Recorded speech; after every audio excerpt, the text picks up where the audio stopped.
The morning cracked open with a low, steady hum.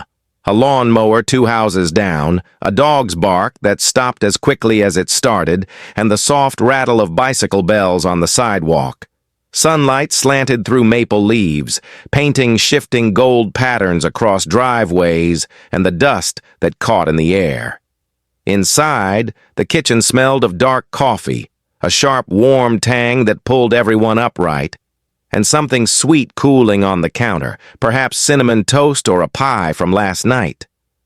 Mothers folded shirts in living room armchairs, while fathers shook the sleep from their voices and read headlines aloud. The radio chirped a morning DJ whose voice felt like a neighbor. Kids jammed their sneakers on, Googled the zipper-on jackets, and set off with backpacks that smelled faintly of crayons and new books. The suburb woke slowly but together, stitched by small rituals that, in hindsight, were the quiet heartbeats of family life. Walk into a 1970s kitchen, and your hands remember the oak veneer of cabinets before your eyes do. The air is thick with the faint sweet sour of windowed curtains and the metallic scent of a gas flame flickering under a kettle. Counters hold glass mixing bowls dusted with flour, a rotary egg beater with a wooden handle, and a vinyl radio glowing orange as it hums AM Fare. Ads for detergents, and a weather report that sounds intimate. Sink water runs with a dull clank, and somewhere a fridge door shuts with a reassuring thump. Patterned linoleum underfoot cushions each step with a soft, familiar squeak. Small hands reach for sugar, sticky with the residue of jam. A father opens a can of soup with a lever-style opener, and a child watches the steady spiral of the tool. Everything in that room, faded countertops, chipped mugs, yellowed recipe cards, feels used, necessary, full of stories. The school smelled like chalk dust warmed by the sun through tall windows and the faint tart of apple-scented paste. Desks lined up in obedient rows bore the faint graffiti of pens and pencil carvings, initials, a heart around 2 names. A teacher's shoes tapped a steady rhythm across linoleum as she wrote in precise white letters on a green chalkboard, the squeak of chalk punctuating her instructions. Outside, the bus hissed and coughed to a stop, yellow paint dulled by miles of small hands pressing against the glass. In the hallway, lockers clanged and teachers exchanged small jokes at the water fountain. Recess was a riot of motion, sneakers squeaking, the metallic ring of the tetherball pole, and a sweet, sticky tang from popsicles melting down chins. Report cards were folded like secret maps. Every little ritual, the locker combination, the passing of a note under a desk, the homeroom pledge, threaded childhood into a predictable, comforting cadence. The trip to school was a slow, shared ritual. A stomp on the porch, a last check for homework, and the walk to the curb where a line of sleepy kids waited for the bus. Mornings in fall meant leaves drifting like small coins across lawns. In summer, the air smelled of hot asphalt and charcoal from backyard grills. The bus itself had a particular olfactory identity: rubber, faint oil, the sweet antiseptic of seat vinyl, and the driver's voice, gruff but reliable, called stops with a familiar cadence. Conversations were low and conspiratorial, traded bubblegum flavors, who got the center seat, a whispered promise about a game after school. Windows steamed in colder months, and fingers wrote secret messages on the glass. For many kids, that ride was the first social classroom, where friendships formed, alliances were tested, and the world beyond the family first came into view in small, repeated scenes. The corner store's bell announced your arrival with a single honest jangle. Shelves sagged under the weight of canned goods, whose hand-lettered labels promised comfort: soup, beans, tomato sauce. The produce section smelled faintly of damp soil and citrus. Apples weren't pre-waxed and felt rough under the thumb. A cigarette shelf glow and a register with big, heavy keys anchored the counter where a clerk, wearing a name tag, knew most customers by name. A cooler hummed with glass-bottled sodas that popped with a fizzy, metallic sweetness, and a rack near the checkout overflowed with comic books whose cover art shouted color. Children pressed faces to the glass, calculating candy budgets. Older folk lingered to swap gossip. A community notice board near the door announced church suppers, lost dogs, and political meetings, a paper mosaic of local life. The grocery was both marketplace and memory bank, an ever-present node where everyday needs and neighborhood stories intersected. Sunday afternoons moved with a slower clock. Lawns needed the neat horizontal strokes of a push mower. Fathers navigated hedges like a sculptor making tidy lines. The scent of cut grass hung in the air, mingling with the warm, yeasty perfume of bread or a pie cooling on a windowsill. Radios played soft church hymns or the afternoon ball game as light filtered through lace curtains. Kids dozed on sofas or chased each other in a lazy orbit around the yard. Plates of sandwiches and a thermos of lemonade sustained the small, holy business of the day: letter writing, homework catch-up, and phone calls to distant relatives on a rotary set. Neighbors greeted each other with a wave and a passing comment about the weather. The world felt manageable, the next week not yet crowding the door. That slow, ordinary Sunday folded into memory as a pause, a public holiday for domestic continuity. Evenings centered around a single rectangle of light, the television set. Families gathered on shag carpet and overstuffed couches. The TV's wooden console made the picture feel like a small window into a wider world.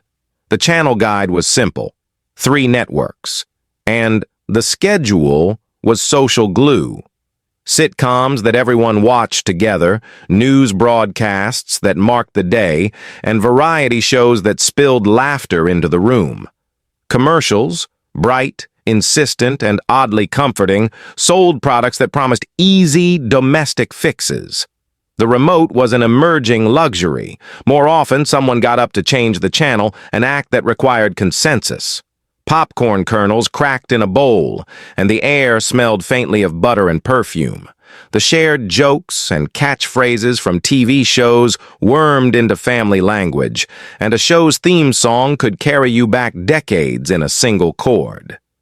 Phones felt like furniture, heavy, reliable, anchored to a kitchen wall or hallway table. The rotary dial required the small choreography of thumb and finger, and each click and whir was a promise of a human voice at the other end. Conversations held time differently.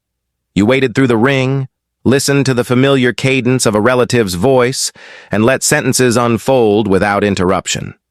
Calls could be long and meandering, updates about a neighbor's health, a detailed recital of last night's dinner, or a slow, careful confession between friends. Messages were scrawled on pads in looping handwriting and left under a magnet on the refrigerator. The absence of caller ID and text meant that each call was intentionally placed. Someone had to want to hear you to pick up. That slowness made the words themselves weighty. Every pause, laugh, and sigh registered like a small ceremony. A turntable in a living room was a kind of hearth. The tactile ritual of lifting a vinyl record from its sleeve, touching the grooves, and placing the needle felt reverent. The soft crackle before the first note landed was a small, comforting static. Albums were objects of devotion with artwork you could hold. Liner notes were read aloud and memorized. Later in the decade, tape decks and cassettes added portability. Mixtapes passed between friends like letters. Music echoed through rooms and porches. Acoustic guitars in the dusk. A radio tuned to AM or FM that moved from rock to soul to folk as moods shifted. Listening was communal. Family members commented on lyrics. Teenagers learned guitar riffs by pausing and replaying, and a particular song could become the shorthand for a summer or a heartbreak. The soundtrack of daily life wasn't background noise.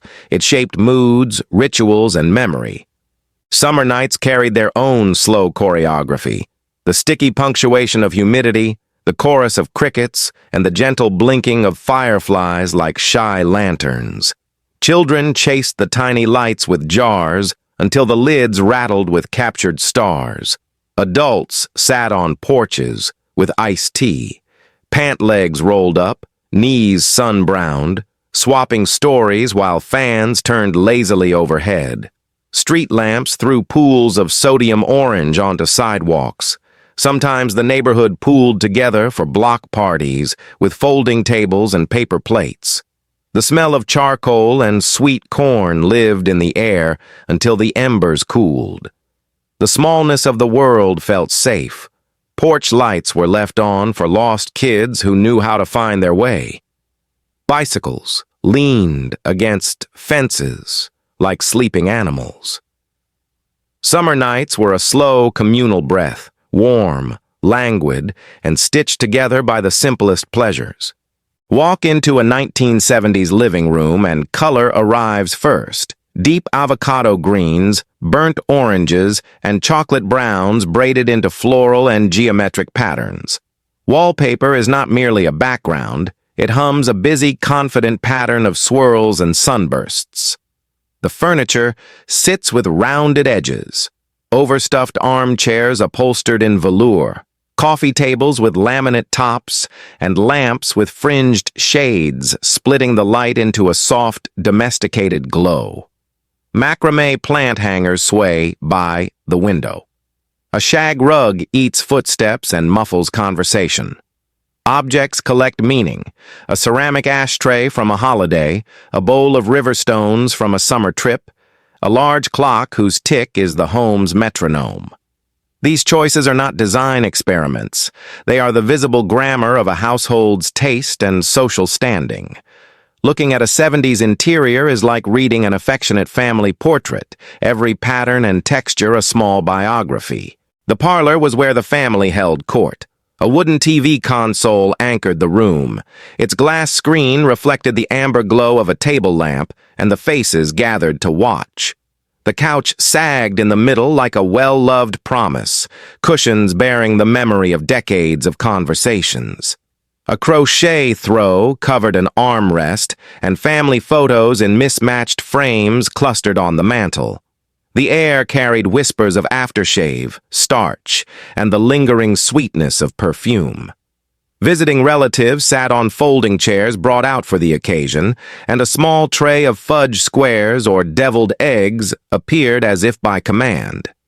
The parlor performed rituals, holiday visits, polite disagreements, and sleepy Sunday afternoons. It was a public convivial room where private moments stepped lightly and the household's social life unfurled. A child's bedroom in the 70s smelled like Play-Doh, sun-warmed wood, and the faint wax of crayons. Walls wore posters, a rock band's glossy face, a cartoon hero mid-leap, a calendar illustrated with pastoral scenes.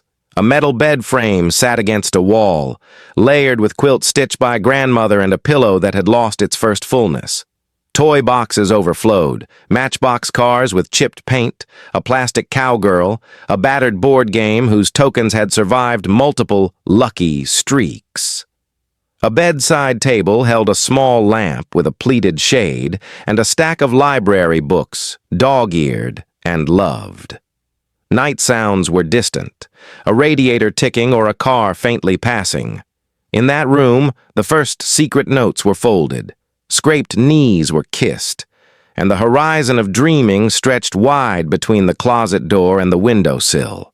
The kitchen was the house's most honest room, a workplace and a sanctuary.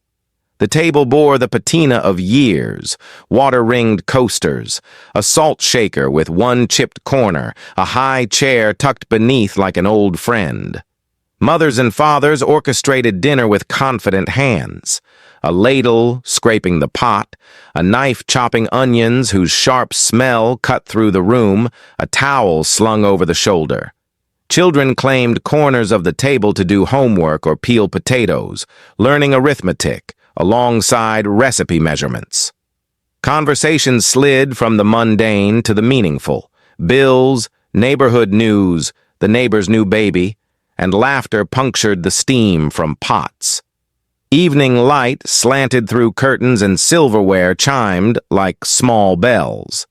In the 70s kitchen, hospitality and economy shared the same counter. The meal was both nourishment and ritual.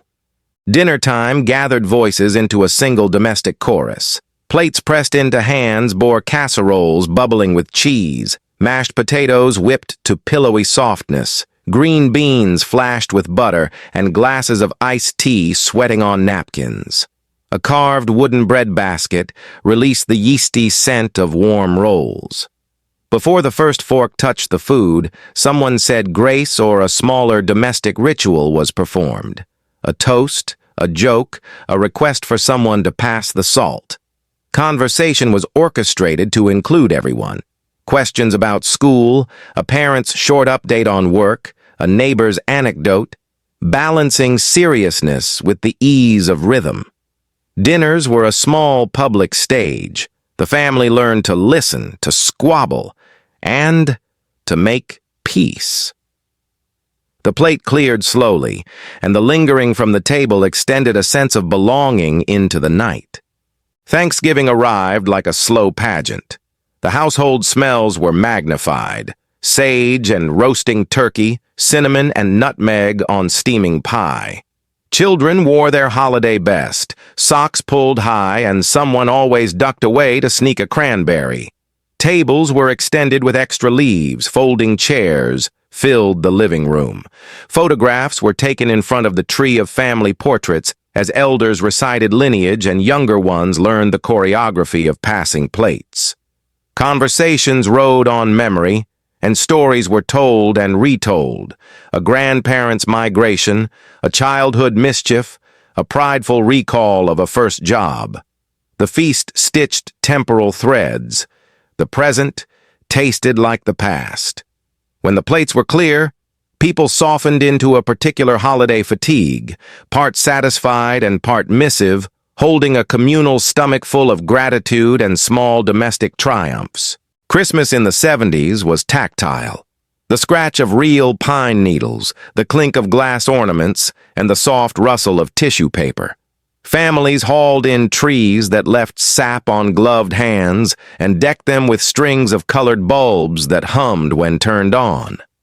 Presents were wrapped in glossy paper with curling ribbon and stacked beneath the tree in a slowly escalating pyramid of expectation. Stockings were hung with small practical gifts: oranges, candy canes, a comb, maybe a paperback. The radio carried carols and the occasional period pop Christmas hit.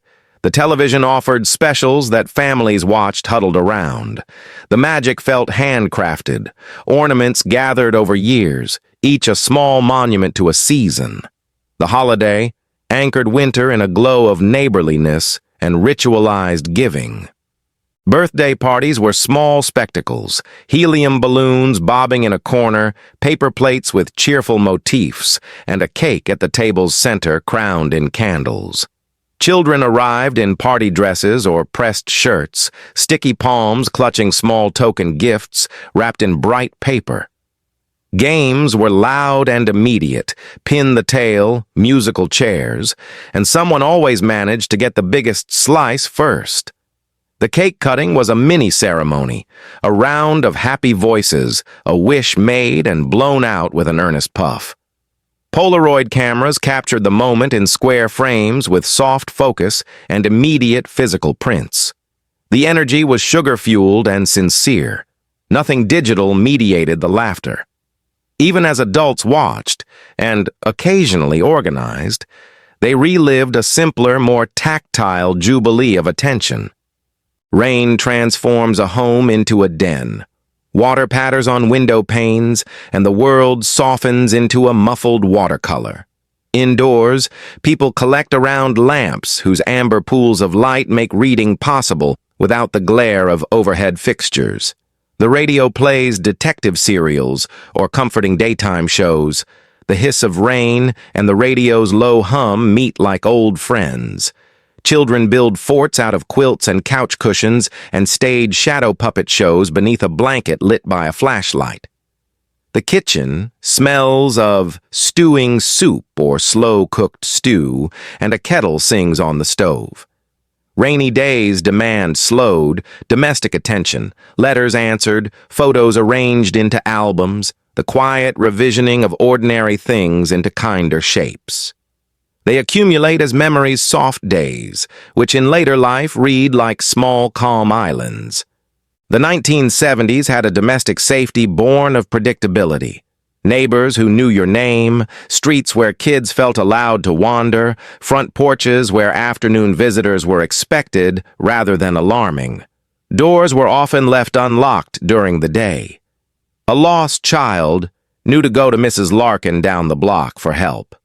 People relied on small redundancies: the corner store clerk who might watch a package until you picked it up, a school bus driver who knew the family's rhythm, and a mail carrier who learned which house received extra holiday cards. Safety was less policy and more social fabric, an informal network of recognition and reciprocal courtesy. It wasn't perfect. No era is. But it was a texture of trust that, whether real or romanticized later, shaped the feeling of belonging in a small town or suburban life. Small towns wore themselves plainly. Main Street with its neat storefronts, a barber pole turning lazily, and white picket fences keeping memories within tidy yards. Men lingered on benches outside the hardware store, reading the paper or offering weathered advice. Shop owners polished window displays that reflected slow commerce rhythms. The sidewalks held stenciled names of establishments and the occasional hand-painted sign advertising a weekend sale.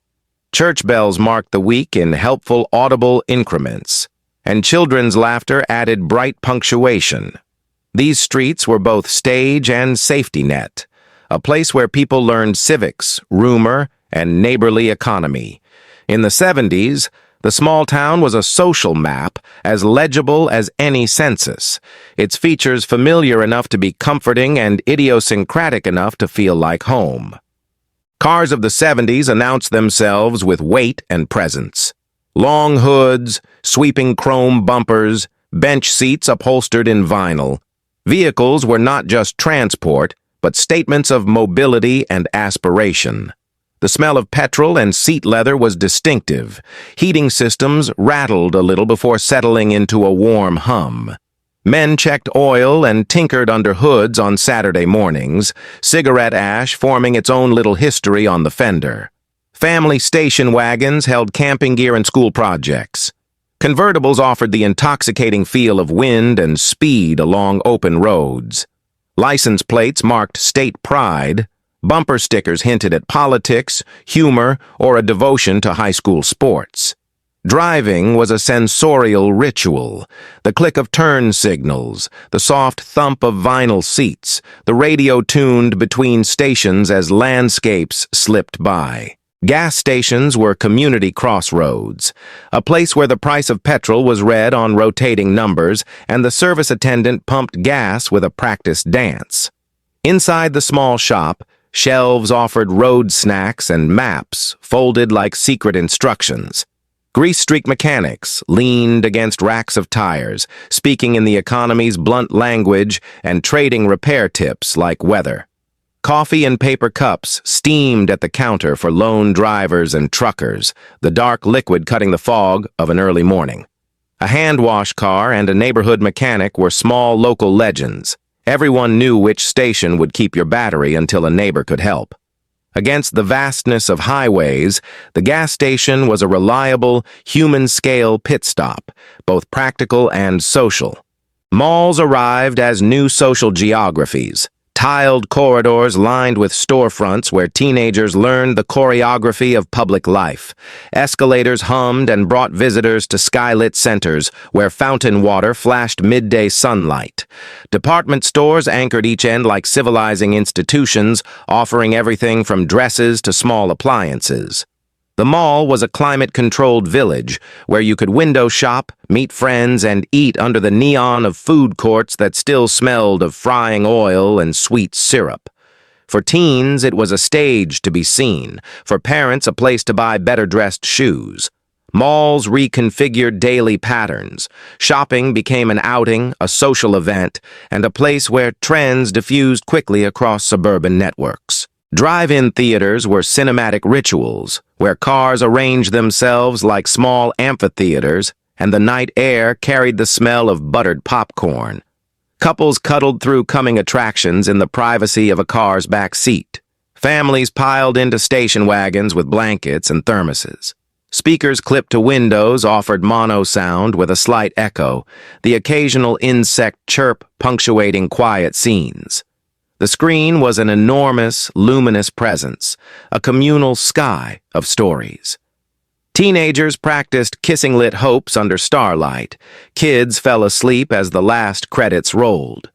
Drive-ins combined spectacle, intimacy, and suburban accessibility in a way that felt both modern and enchantingly simple.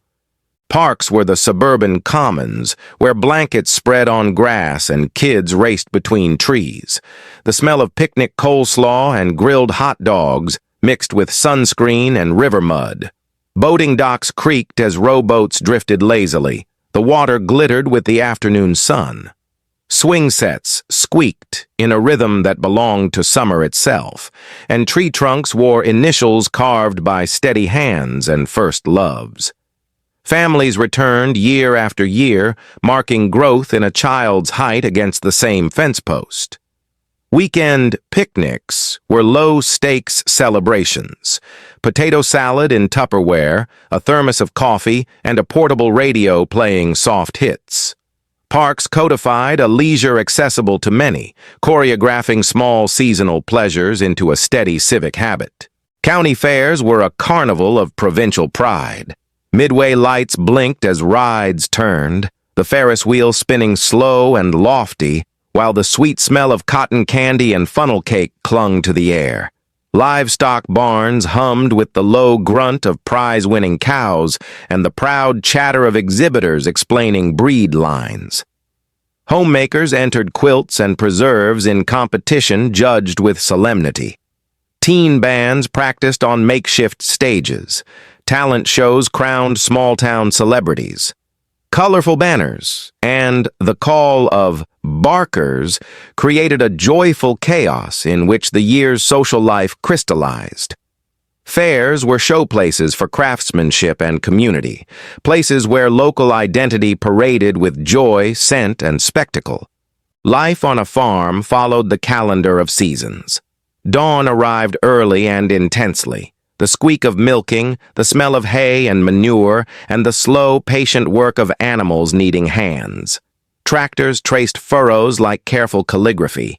Barns smelled of wood and warm animals. Children learned to read weather as a farmer reads lines of a script. Clouds, wind, humidity. Harvests were both celebration and anxiety, the reward for long hours and a race against weather. The rural rhythm taught a deep reciprocity with land and labor. Those who grew food for the country often found their stories written in soil and seed. Farm life was tough, intimate, and marked by a rugged kind of pride that reverberated through families and communities.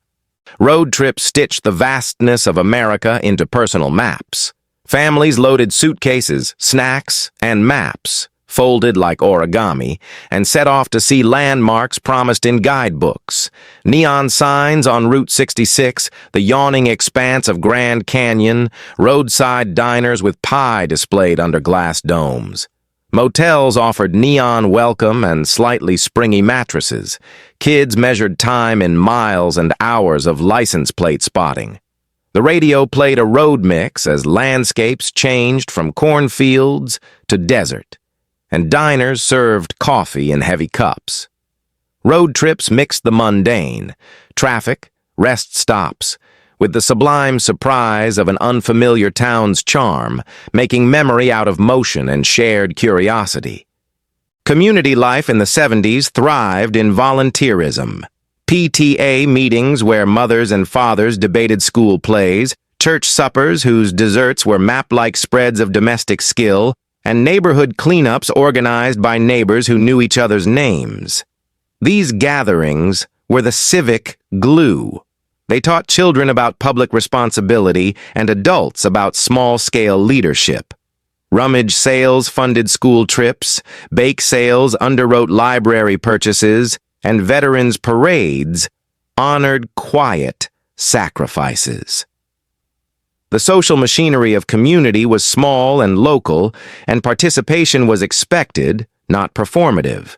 It created a rhythm of belonging, where people invested time and energy in communal projects that produced both material benefits and the sense that someone cared.